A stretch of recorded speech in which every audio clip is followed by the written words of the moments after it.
Worli hit and run प्रकरणी शिंदे गटाचा उपनेता राजेश शहा पोलिसांच्या ताब्यात. भरधाव कारच्या धडकेत महिलेचा मृत्यू. राजेश शहांचा मुलगा फरार.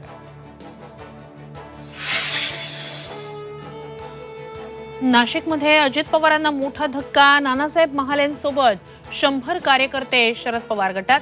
शरद पवारांच्या उपस्थितीत आज पक्षप्रवेश. मनोज जरांगेंची मराठा जनजागृती शांतता रॅली आज परभणीत. सगळे सोयरेच्या मागणीवर जरांगे ठाम. मरेपर्यंत मागे हटणार नाही, जरांगेंचा इशारा.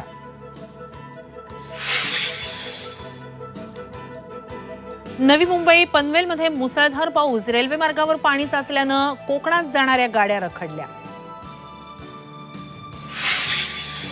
धरणांच्या शहापूर तालुक्याला मुसळधार पावसानं झोडपलं. कल्याण कसारा रेल्वे सेवा अनिश्चित काळासाठी ठप्प.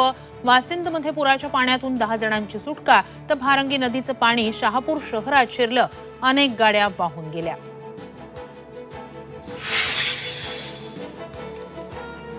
आणि संत ज्ञानोबा माऊलींची पालखी आज लोणंदमध्येच मुक्कामी. तुकोबांची पालखी बारामतीहून इंदापुरात प्रवेश करणार.